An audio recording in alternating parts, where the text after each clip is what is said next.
आज राख बुधवार है और आज से हम 40 दिन के उपवास के पवित्र समय में प्रवेश कर रहे हैं। ईश्वर की कृपा से हमें फिर से 40 दिन मिल रहे हैं, यानी 40 दिन उपवास के दिन या 40 रोजा रखने के दिन। 40 डेज फास्टिंग को लेंट या लेंटन सीजन भी कहा जाता है। लेंट शब्द एक पुराने अंग्रेजी शब्द लैंगटन से आया है, जिसका अर्थ है बसंत ऋतु या स्प्रिंग सीजन, जिसका अर्थ है एक नया जन्म। 40 दिन के उपवास के द्वारा हम अपने आप को नया कर सकते हैं, अपनी पुरानी पापमयी जिंदगी को छोड़कर एक नई जिंदगी की शुरुआत कर सकते हैं। ये 40 दिन प्रार्थना, उपवास और दान के दिन है। प्रार्थना, उपवास और दान लेंट सीजन के स्तंभ है। लेंट ईस्टर से पहले प्रार्थना, उपवास, दान और पश्चाताप करने का समय है। इन 40 दिन में हम अपने पापों पर पश्चाताप करके एक नई जिंदगी शुरू कर सकते हैं। 40 दिन उपवास का समय अपने पापों पर पश्चाताप करने का समय है। अपनी पापमयी जिंदगी और पापपूर्ण रास्तों से अवगत होने का समय है। जब तक हम अपनी बुराइयां, बुरी आदतों, अपनी पापमयी जिंदगी के बारे जागरूक नहीं होते तो हम अपने आप को बदल नहीं सकते। इसलिए सबसे पहले हमें अपनी पर्सनल लाइफ की जांच करनी चाहिए और देखना है कि मेरे जीवन में ऐसी कौन सी बुराइयां हैं, बुरी आदतें हैं, ऐसे कौन से पाप हैं, ऐसे कौन से लोग हैं, ऐसी कौन सी चीजें हैं जो मुझे पाप में डालते हैं और प्रभु यीशु से मुझे दूर कर देते हैं। तो ही हम अपने आप को बदल सकते हैं। ऐसा करने के लिए हमें प्रार्थना की बहुत जरूरत है, क्योंकि सच्चा पश्चाताप प्रार्थना से ही मिलता है। हमें अपने पापों का बोध प्रभु के चरणों में बैठने से ही मिलता है। सच्चा पछतावा करने की कृपा प्रार्थना में ही मिलती है। संत लूकस अध्याय 5 में हम पढ़ते हैं, प्रभु यीशु सिमोन पेतरुस की नाव में चढ़ जाते हैं और वहां बैठकर वे उपदेश देते हैं। वचन सुनाने के बाद वे सिमोन को कहते हैं, अपनी जाल गहरे पानी में डालिए। तो पेतरुस यीशु को बोलते हैं कि प्रभुवर, मैंने पूरी रात मेहनत की है, लेकिन कोई मछली नहीं मिली। फिर भी मैं आपके कहने से जाल को गहरे पानी में डालता हूं।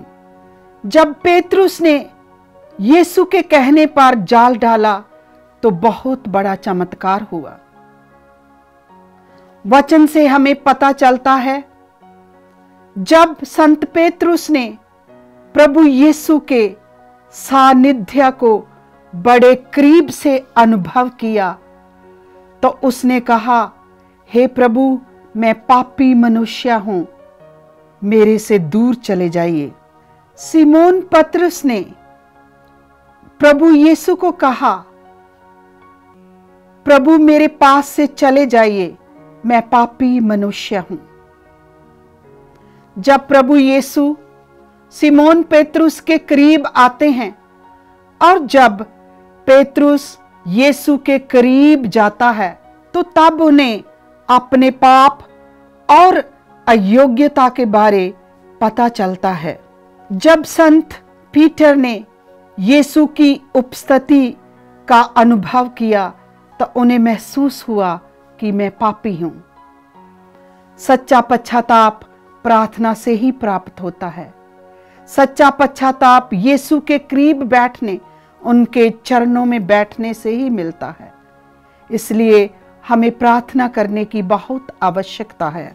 सच्चा पछतावा करने की कृपा प्रार्थना से ही मिलती है। अपने आप को बदलने की प्रेरणा और शक्ति भी प्रार्थना से ही मिलती है। इसलिए आइए हम प्रार्थना करें, प्रभु के करीब जाएं, यीशु के चरणों में बैठें और अपने पापों पर सच्चे दिल से पश्चाताप करें, ताकि हम आध्यात्मिक रूप से ईस्टर की तैयारी कर सकें। आइए हम इन 40 दिन के उपवास के दौरान प्रतिदिन सुबह 1 घंटे प्रार्थना करना और पवित्र बाइबल की एक पुस्तक पढ़ने का दृढ़ निर्णय लें। अगर हम मन बनाएं तो हम सब कुछ कर सकते हैं। जितना अधिक हम प्रार्थना करेंगे उतना ही अधिक हम पापों से दूर रहेंगे और पवित्रता में बढ़ेंगे। जितना अधिक हम एक पवित्र जीवन जिएंगे उतना ही अधिक हमें मन की शांति, खुशी और प्रभु से अनुग्रह मिलेगा। जितना अधिक हम प्रार्थना करेंगे उतना ही अधिक हमें तपस्या और उपवास करने की शक्ति मिलेगी। उपवास रखना आत्म संयम का एक साधन है। उपवास के शारीरिक और आध्यात्मिक लाभ हैं। उपवास रखने से हमारे शरीर की बहुत सी बीमारियां दूर हो जाती है। उपवास रखने से हम अपने आप पर कंट्रोल कर सकते हैं, अपने मन को अपने काबू में रख सकते हैं, अपनी इच्छाओं को अपने काबू में रख सकते हैं। उपवास और प्रार्थना करने से हम असंभव को संभव बना सकते हैं, जैसे कि वचन में लिखा है।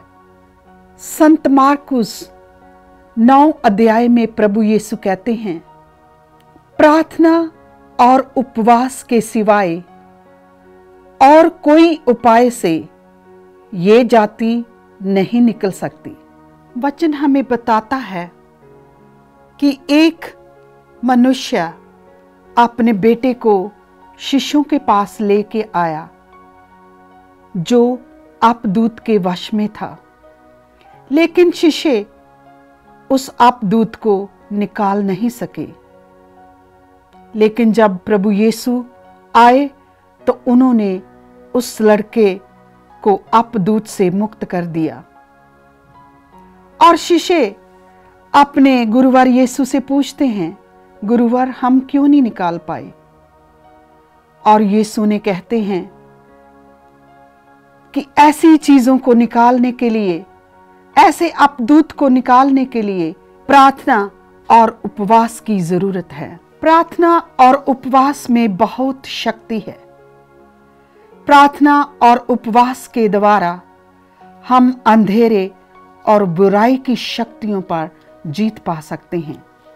योना नबी के ग्रंथ में हम पढ़ते हैं, निनिवे शहर के लोगों ने ईश्वर के क्रोध और विनाश से बचने के लिए उपवास रखकर प्रार्थना की और प्रभु ने उन पर दया की और उन्हें सजा नहीं दी। मूसा नबी ने ईश्वर की कृपा पाने के लिए 2 बार 40 दिन और 40 रात उपवास रखकर प्रार्थना की और उन्हें प्रभु की कृपा प्राप्त हुई। अय्यूब नबी ने अपने परिवार को पवित्र करने के लिए उपवास रखकर प्रार्थना की और प्रभु ने उसके परिवार पर दया की और उन्हें पवित्र कर दिया। हन्ना ने दिन रात उपवास रखकर प्रार्थना की और प्रभु ने उन पर दया की और उन्हें बेटे का वरदान दिया। नबी एलियास ने इस्राएल के लोगों की अगुवाई करने के लिए 40 दिन और 40 रात उपवास रखकर प्रार्थना की और प्रभु से मार्गदर्शन प्राप्त किया। पवित्र वचन में हम पढ़ते हैं, प्रभु यीशु ने 40 दिन और 40 रात रोजा रखकर प्रार्थना की। प्रभु यीशु ने अंधेरे की शक्तियों और जीवन के संघर्षों पर जीत पाने के लिए 40 दिन और 40 रात प्रार्थना की और उपवास किया। आइए हम भी ये 40 दिन यीशु के साथ यात्रा करें, उनके दुखों पर मनन चिंतन करें, ज्यादा से ज्यादा प्रार्थना करें, उपवास करें, दान करें और अपने आप को ईस्टर मनाने के लिए आध्यात्मिक रूप से तैयार करें, ताकि हम जिंदा प्रभु यीशु का प्यार, आनंद और शांति का अपने जीवन में अनुभव कर सकें। ईस्टर की आध्यात्मिक तैयारी करने के लिए प्रभु यीशु आप सबको आशीष दे। जय यीशु की।